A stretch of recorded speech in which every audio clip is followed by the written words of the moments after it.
أعوذ بالله من الشيطان الرجيم بسم الله الرحمن الرحيم ولا تهنوا في ابتغاء القوم إن تكونوا تألمون فإنهم يألمون كما تألمون وترجون من الله ما لا يرجون وكان الله عليما حكيما آمنت بالله صدق الله مولانا العظيم۔ سورہ نساء کی 104 نمبر آیت آپ حضرات کے سامنے تلاوت کی ہے۔ پچھلی آیت کے اندر دشمن کے سامنے مقابلہ کرتے ہوئے نماز پڑھنے کا طریقہ بیان کیا گیا تھا، اور اس آیت مبارکہ میں اللہ تبارک و تعالی فرما رہے ہیں وَلَا تَهِنُوا فِي ابْتِغَاءِ الْقَوْمِ، دشمنوں کا پیچھا کرنے میں سستی نہ کرو۔ إِن تَكُونُوا تَأْلَمُونَ فَإِنَّهُمْ يَأْلَمُونَ كَمَا تَأْلَمُونَ، اگر تم کو تکلیف ہوتی ہے تو ان کو بھی تکلیف ہوتی ہے جیسا کہ تمہیں تکلیف ہوتی ہے۔ وَتَرْجُونَ مِنَ اللَّهِ مَا لَا يَرْجُونَ، اور تم اللہ سے وہ امیدیں رکھتے ہو جو وہ اللہ سے نہیں رکھتے۔ وَكَانَ اللَّهُ عَلِيمًا حَكِيمًا، اور اللہ تعالیٰ علیم بھی ہیں اور حکمت والے بھی ہیں۔ اس آیت میں پہلے جملے میں فرمایا گیا کہ دشمنوں کا پیچھا کرنے میں سستی نہ کرو۔ جب دشمنوں کا پیچھا نہ کیا جائے اور ان کو چھوڑ دیا جائے،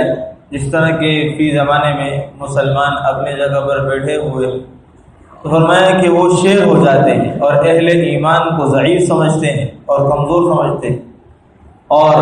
حملہ کرنے کے ارادے کرتے رہتے ہیں۔ اس لیے اللہ تبارک و تعالیٰ نے اہل ایمان کو حکم دیا کہ تم دشمنوں کا مسلسل پیچھا کرتے رہو، وقتاً فوقتاً ان پر جنگ مسلط کرتے رہو۔ اس سے یہ ہوگا کہ تمہارا غلبہ رہے گا اور تم کافروں پر غالب رہو گے اور کافر تمہارے سامنے مغلوب رہیں گے، اور اس کے نتیجے میں یہ ہوگا کہ کبھی تم میں سے لوگ شہید بھی ہو جائیں گے اور زخمی بھی ہو جائیں گے، اور بھی طرح طرح کی تکالیف تمہیں پہنچے گی۔ جنگ کرنا، قتال کرنا، جہاد کرنا، اس میں یہ ساری چیزیں تو ہوں گی، لوگ شہید بھی ہوں گے، زخمی بھی ہوں گے، اور طرح کی تکالیفوں کا سامنا بھی کرنا پڑ جائے گا۔ فرمایا یہ چیزیں تو سامنے آئیں گی، تو اللہ تبارک و تعالیٰ نے اس چیز کا احساس دلانے کے لیے آگے فرمایا کہ طبی طور پر انسان کو ان چیزوں کا سامنا ہوتا ہے کہ تکلیف پہنچی ہے۔ کبھی ہم نے صحابہ کے واقعات میں سنا کہ ہاتھ مونڈے سے ٹوٹ گیا، کھال پہ اٹکا ہوا ہے تو نکال کے پھینک دیا، جسم میں تیر گھس گیا ہے اور اس کو نکالا ہے۔ آپ علیہ السلام کے سر مبارک میں جو جنگی ٹوپی پہنی ہوئی تھی اس کے 2 خور اندر گھس گئے۔ تو تکالیف تو آئیں گی، مشکلات آئیں گی، اور طبی طور پر اس سے انسان پریشان ہو جاتا ہے کہ یہ مشکلات ہیں، یہ پریشانیاں ہیں، یہ تو بڑی سختی ہو جاتی ہے، بڑی مشکلات ہو جاتی ہیں۔ تو اللہ تبارک و تعالیٰ نے فرمایا کہ تم دکھ پاتے ہو، تکالیف تم کو پہنچ رہی ہے، جس طرح تم شہید ہو رہے ہو، اسی طرح دشمن کا معاملہ بھی ہے۔ اور دشمن کے معاملے میں یہ ہے کہ دشمن کو بھی تکلیف پہنچتی ہے، اس کو بھی مرنے کا سامنا کرنا پڑ جاتا ہے، ان میں سے بھی لوگ اور جو ہے زخمی ہو جاتے ہیں، ان کو بھی طرح طرح کے تکالیفوں کا سامنا ہوتا ہے۔ اگر تم یہ سمجھ رہے ہو کہ تم کو تکلیف پہنچتی ہے تو اللہ نے فرمایا ان تکونوا تألمون، اگر تم سمجھتے ہو کہ تمہیں تکلیف اور دکھ پہنچتا ہے فإنهم يعلمون، ان کو بھی دکھ اور تکلیف پہنچتی ہے، فإن كما تعلمون، جیسے تمہیں تکلیف پہنچتی ہے، مگر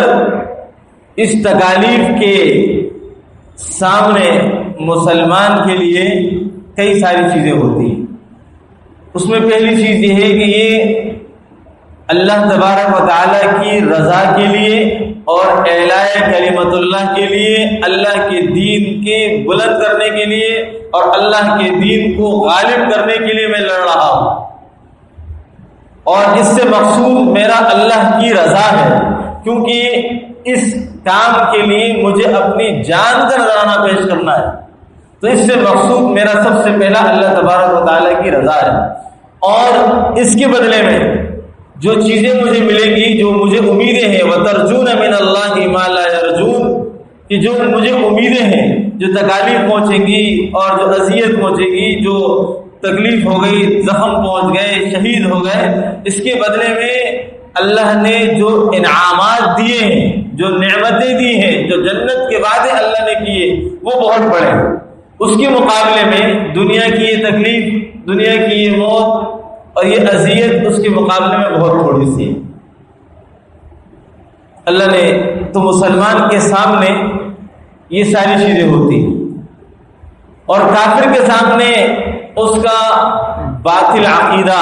اس کا باطل مذہب، اس کا باطل نظریہ ہوتا ہے۔ ان میں سے بہت سے تو موت کے بعد کسی چیز کے قائل ہی نہیں ہے کہ موت کے بعد بھی کچھ ہوگا، ان کے نظر میں یہ کچھ ہے ہی نہیں۔ اگر ان کے نظر میں اتنا بھی کچھ ہو کہ مرنے کے بعد بھی کوئی حشر نشر قائم ہوگا، تو بھی ان کو اللہ سے وہ امیدیں نہیں ہیں، وہ نعمت، وہ جنت اور وہ تمام انعامات کے وعدے اللہ نے ان سے نہیں کیے، اور ان کو ان چیزوں کی امید بھی نہیں ہے جو ایک مسلمان کو ہے اللہ تبارک و تعالیٰ سے۔ تو فرمایا کہ اس اعتبار سے جب مسلمان کے سامنے اتنی چیزوں کا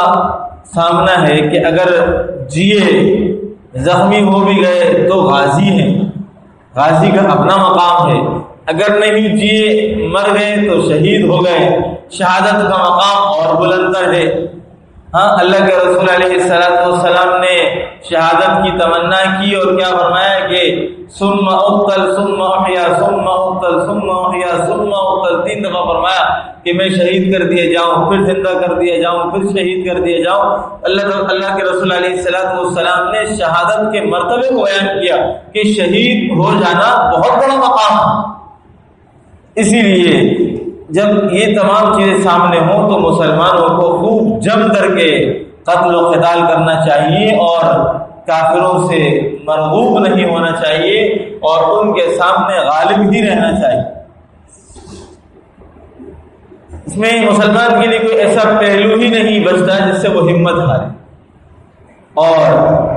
ان تمام چیزوں کو بیان کرنے کے بعد اللہ تبارک و تعالیٰ نے فرمایا وَكَانَ اللَّهُ عَلِيمًا حَكِيمًا، تمہاری ساری مصلحتوں کا علم اللہ تبارک و تعالیٰ کو ہے۔ فی زمانہ کچھ دانشمند عقل والے لوگوں نے مسلمانوں کو یہ سمجھا دیا کہ جنگ کرنے میں مصلحتیں نہیں ہیں، قتل و قتال میں مصلحت نہیں ہے، جہاد میں مصلحت نہیں ہے۔ اس مصلحتوں کے سامنے اللہ تبارک و تعالیٰ ہر انسان کی جو اپنی مصلحتیں ہیں، ان مصلحتوں میں کون سی مصلحتیں دین اسلام کے موافق ہیں اور کون سی موافق نہیں، یہ اللہ جانتے ہیں۔ ہاں، تمہاری ساری مصلحتوں کو اللہ جانتے ہیں، اور وَكَانَ اللَّهُ عَلِيمًا حَكِيمًا، اللہ تمہارے تمام اعمال سے باخبر بھی ہیں اور حکمت والا بھی ہے۔ حکمت والا ہے کہ اللہ نے قتال کا حکم دیا، اللہ نے یہ فرمایا کہ دشمنوں کا پیچھا کرنے میں سستی نہ کرو، اللہ نے حکم دیا، اور فرمایا کہ تمہیں تکلیف پہنچی تو انہیں بھی تکلیف پہنچتی ہے، تمہیں اللہ سے جو امیدیں ہیں ان کو اللہ سے وہ امیدیں نہیں ہیں۔ تو اللہ نے جو حکم دیا، جو اللہ کی اوامر ہیں، اور جو اللہ نے منہیات، جن کاموں سے روکا ہے، منع کیا ہے، تو ان میں اللہ کی حکمتیں بھی کارگر ہیں۔ کافروں سے لڑنا، مقابلہ کرنا، جہاد کرنا، ان کے ساتھ قتال کرنا، اس میں اللہ کی حکمت جو ہے نا، اللہ کو اس حکمت سے زیادہ واقف ہے، اس میں کیا حکمت ہے۔ تو فرمایا ایک ہماری حکمتوں کا علم اللہ کو ہے، اور ایک اللہ کے احکامات کی حکمت کا حکم علم اللہ کو ہے۔ تو اللہ حکیم ہے، ایسے حکیم ہے کہ اس کو تمام حکمتیں معلوم ہیں کہ میں نے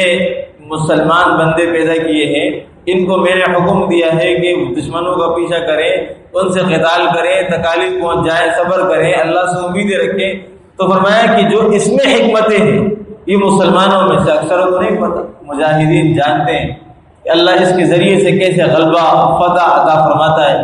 کافروں کو کیسے نیست و نابود فرماتا ہے۔ یہ اللہ تبارک و تعالیٰ نے فرمایا کہ یہ میں جانتا ہوں، یہ میری حکمت ہے۔ ہاں،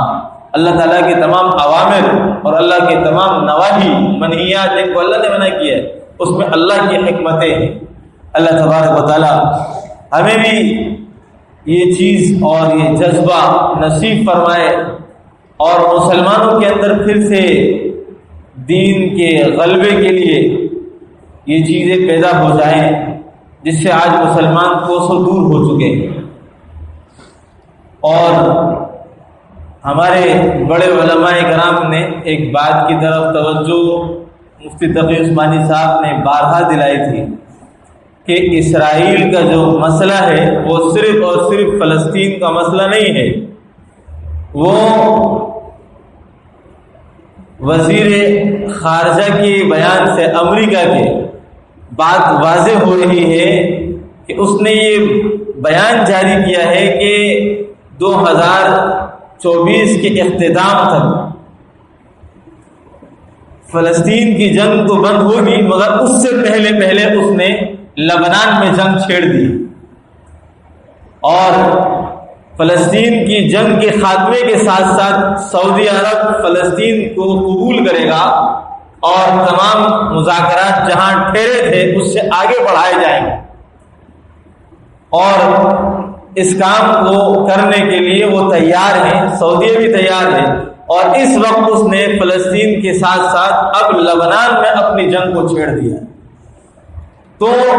حضرت مفتی تقی صاحب نے فرمایا تھا کہ اس کا مقصد اور اس کا نصب العین یہ فلسطین سے شروع کر کے مدینہ منورہ تک کا ہے۔ جو اس کے ارادے ہیں اور جو اس کی چالیں ہیں اور جو اس کے بنائے ہوئے نقشے ہیں، جو جہاں جانا چاہتا ہے اس کے لیے اس نے اپنی جنگ کو پھیلا دیا اور امریکہ اس کا مسلسل ساتھ دے رہا ہے۔ یہ ساری چیزیں ہو رہی ہیں اور ہم مسلمان ہم نے آنکھوں پر پٹی باندھی ہے، اور بالخصوص مجھے افسوس اس بات کا ہوتا ہے